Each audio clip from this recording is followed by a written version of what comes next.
स्वागत है आप सभी का मेरे यूट्यूब चैनल में।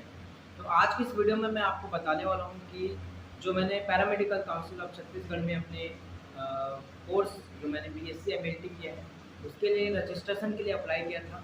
तो उसके बारे में बताने वाला हूँ कि क्या प्रॉब्लम्स मुझे आई और कितने टाइम हो चुके हैं मेरे रजिस्ट्रेशन के लिए, जो कि अभी तक नहीं हो पाए। तो लगभग 6 महीने हो गए मुझे रजिस्ट्रेशन के लिए अप्लाई किए हुए, लेकिन अभी तक मुझे रजिस्ट्रेशन नहीं मिला है। अब इसमें क्या-क्या गलती है काउंसिल की वो भी मैं आपको बताऊँगा और अभी तक रजिस्ट्रेशन क्यों नहीं हो पाया ये सारा कुछ मैं आपको बताऊँगा। तो पहली चीज़ मैं आपको ये बता देना चाहता हूँ कि अगर आप किसी भी यूनिवर्सिटी से करते हैं ये कोर्स बीएससी एमएलटी या फिर कोई सा भी पैरामेडिकल का कोर्स करते हैं, तो आपका जो भी यूनिवर्सिटी है वो रिकॉग्नाइज़ होना चाहिए यूजीसी से।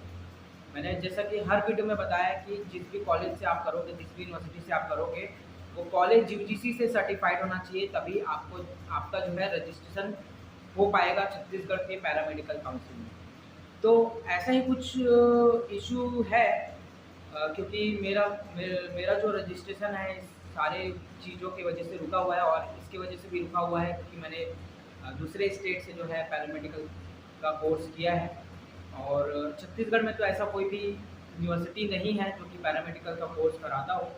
लेकिन बाहर स्टेट से आप जो है कर सकते हो, लेकिन वो यूजीसी से जो है रिकॉग्नाइज होनी चाहिए और जो क्राइटेरिया है छत्तीसगढ़ पैरामेडिकल काउंसिल का उसको भी वो फुलफिल करना चाहिए, ठीक है। तो मेरा रजिस्ट्रेशन इसलिए नहीं हो पाया है क्योंकि मेरा कुछ डॉक्यूमेंट्स थे वो पेंडिंग थे। अब देखो मैंने अक्टूबर में जो है अप्लाई किया था, जैसे कि पहले के वीडियो आपने देखा होगा कि क्या-क्या प्रोसेस है उसका और क्या-क्या लगे थे, मुझे वो सारा कुछ बता दिया था। पहली चीज़ तो मैंने सबसे पहले जाके पैरामेडिकल काउंसिल में जाके वहाँ से ₹100 में जो फॉर्म है उसको लिया था।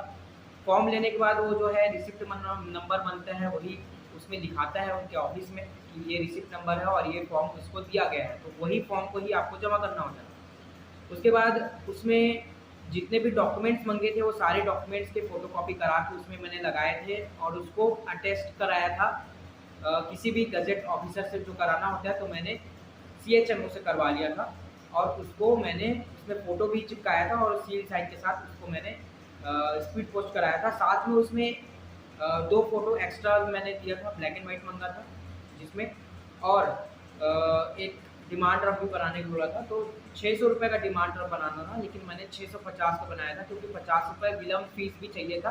तो हो सकता है कि अगर विलम्ब रहा होगा तो उसके वजह से मेरा रजिस्ट्रेशन ना रुक जाएगा, कि ₹650 का मैंने जो डिमांड ड्राफ्ट है वो बना के दिया था एसबीआई की तरफ से, डायरेक्टर ऑफ मेडिकल एजुकेशन के नाम से, ठीक है। तो ये सारा कुछ मैंने स्पीड पोस्ट करा लिया था। किस एड्रेस में कराया था ये भी मैं आपको बता देता हूँ। Doctor Jitendra Tiwari, registrar come secretary paramedical council of Chhattisgarh, directorate medical education, ठीक है। तो ये इस एड्रेस पे मैंने जो है इसको स्पीड पोस्ट कराया था। उसके बाद से मुझे कोई भी जानकारी नहीं मिली। अब जानकारी क्यों नहीं मिलती है ये भी मैं बता देता हूँ, क्योंकि यहाँ के जो कर्मचारी हैं वो क्या करते हैं, बाहर में जो नोटिफिकेशन है उसको चिपका देते हैं बस। अब ऑफलाइन ही चल रहा है सब कुछ, तो आपको ही सारा कुछ देखना पड़ेगा आकर। कुछ भी आपको जानकारी नहीं मिलेगी फ़ोन के माध्यम से, क्योंकि उसमें फ़ोन नंबर भी साफ लिखा हुआ है। उस फ़ोन नंबर पे आप जब कॉल करोगे वो बिल्कुल नहीं उठाने वाला। तो ये प्रॉब्लम है कि आपको जाना ही होगा काउंसिल में। आप कितने भी दूर रहो, मध्य प्रदेश में रहो, कहाँ कहीं भी रहो, लेकिन आपको जाना ही पड़ेगा अपने रजिस्ट्रेशन का पता करने के लिए हर 15 दिन में, क्योंकि हर 15 दिन में या 20 दिन में या 1 महीने में वो चिपकाते रहते हैं नोटिफिकेशन। तो उसको ही सिर्फ पता करने के लिए आपको जाना होगा, क्योंकि ये फ़ोन उठाते नहीं हैं। फ़ोन नंबर फालतू का ऐसे दिया हुआ है, ठीक है। अब ये प्रॉब्लम हुई तो मैं बिज़ी हो गया था थोड़ी दिन के लिए, इसलिए मैं जा नहीं पा रहा था। लेकिन बाद में जब मैं गया तब मुझे पता चला कि मेरे रिसिप्ट नंबर से और मेरे नाम से कुछ आपत्तियाँ लगाई हुई थी और कुछ डॉक्यूमेंट वेरिफ़िकेशन के लिए उनको चाहिए था, जो कि मेरे कॉलेज से चाहिए था, जहाँ से मैंने कोर्स किया है। तो वो चीज़ मैंने देखा, तो मेरे कॉलेज में जब मैंने पूछा कि कोई मेरे नाम से कोई रजिस्ट्रेशन वेरिफ़िकेशन के लिए कोई डॉक्यूमेंट आया है क्या? तो उन्होंने बोला नहीं, कोई भी डॉक्यूमेंट नहीं आया था। तो फिर मैंने क्या किया, मैंने उसको खुद से ही सारा कुछ प्रिंट आउट करा के अपने कॉलेज भेजा वेरिफ़िकेशन के लिए और वेरिफिकेशन के लिए जब मैंने भेजा स्पीड पोस्ट करके, तो उन्होंने वापस वहीं काउंसिल में भेज दिया और मुझे रिसिप्ट नंबर दे दिया जो भी स्पीड पोस्ट का था। तो मैंने देख लिया कि वो पहुंच चुका है। उसके बाद मैंने और एक नोटरी बनाने के लिए भी बोला था उन्होंने कि पंजाब में पैरामेडिकल काउंसिल नहीं है, इस वजह से नोटरी बनाकर भी उसको स्पीड पोस्ट मैंने कराया था, जो वो भी पहुंच चुका है। अब आपत्ति जो बच गई थी, क्या आपत्ति थी ये मैं बता देता हूँ। आज मैं गया था पैरामेडिकल काउंसिल पता करने के लिए क्या आपत्ति लगी थी। उनसे सबसे पहले मैंने ये पूछा कि मेरा जो डॉक्यूमेंट है सारा जो वेरिफिकेशन हो के आ चुका है मेरे कॉलेज से, तो वो आया है कि नहीं। तो उन्होंने बोला नहीं आया है। लेकिन मैंने बोला मेरे पास रिसिप्ट नंबर है, आ गया है, ऐसा बताया गया है, डिलीवर हो चुका है यहाँ। तो उन्होंने ये जवाब दिया कि जब रजिस्ट्रेशन के लिए आपका जो फिर से आगे का प्रोसेस होगा, उसके बाद ही जब यहाँ पास नोटिफिकेशन चिपकेगा तब पता चलेगा। अब ये साफ साफ नहीं बोलते, बस ऐसे पूरा मामला चलते रहता है और कुछ भी चीज़ आपको अच्छे से जानकारी नहीं देते। आपको ही सब कुछ करना पड़ेगा। जानकारी एटलीस्ट अगर दे देते तो आपका काम थोड़ा ईजी हो जाता, लेकिन ये जानकारी भी नहीं देते, बस ऐसे ही भेज देते।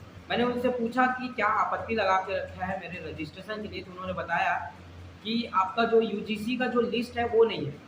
यानी कि जो यूजीसी के वेबसाइट से जो लिस्ट निकलता है ना, जितने भी यूनिवर्सिटीज़ का यूजीसी से जो अप्रूव्ड है, तो उसका लिस्ट निकाल के उसको प्रिंट आउट करके उसको हाईलाइट करके अपने कॉलेज को, और उसमें जो राजपत्रित अधिकारी है उसका साइन करवा के उनको भेजना था। अब ये भी भेजना था, अब वो वेबसाइट में ऑलरेडी जब दिया हुआ है उसका नाम, तो उसको फिर से क्यों राजपत्रित अधिकारी से साइन करवाना है, ये मुझे समझ नहीं आ रहा। अब मैं डॉक्टर के पास गया था डीकेएस हॉस्पिटल में, डॉक्टर ने साफ मना कर दिया और यही मुझे रीज़न दिया कि जब ये वेबसाइट में ऑलरेडी दिया हुआ है तो उनको क्या ज़रूरत है, जब उन्होंने ही वेबसाइट से निकाल के दिया है तो उनको क्या ज़रूरत है सील साइन की। अब ये बोलकर मुझे डॉक्टर ने जो है मैं साइन नहीं कर सकता करके भेज दिया। अब मेरा जो डॉक्यूमेंट है उसमें साइन नहीं हो पाया। अब मैं उसके लिए कैसे करूँगा अभी मुझे नहीं पता, लेकिन मैंने पहले जो जितने भी डॉक्यूमेंट्स हैं उसको मैंने सीएचएमओ से सील और साइन लगवाया था जब मैं मस्तूरी में था। तो अभी मेरा प्रोसेस ऐसा ही चल रहा है, पेंडिंग है। अभी ये वाला जो प्रोसेस है ये बचा हुआ है, अभी इसको भी मुझे स्पीड पोस्ट कराना होगा, उसके बाद ही जो है रजिस्ट्रेशन मेरा हो पाएगा। और वो भी रजिस्ट्रेशन 3 महीना 6 महीना कितना लगेगा कोई भरोसा नहीं है। अब इन लोग का क्या मामला है ये नहीं पता चलता मुझे, इनको पैसा चाहिए क्या चाहिए कुछ भी समझ नहीं आ रहा। तो अब फिर से अपडेट दूंगा मैं जब मेरा जो सारा डॉक्यूमेंट पहुंच जाएगा, और उसके बाद फिर जब नोटिफिकेशन में जब चिपकेगा बाहर में। और एक और बात बता देना चाहता हूँ, 20 मार्च से पहले जिन्होंने रजिस्ट्रेशन के लिए दिया था उनका रजिस्ट्रेशन हो चुका है। अगर आपने 20 मार्च से पहले दिया था तो आप जाकर चेक कर सकते हैं। मेरा तो आपत्ति लगा था और बहुत सारे पेंडिंग बता रहे थे, उसमें शो किए थे, उसकी वजह से रजिस्ट्रेशन नहीं हो पाया है। लेकिन अगर आपने पहले दिया था, आपका सारा कुछ क्लियर है, तो जाकर पता कर सकते हैं।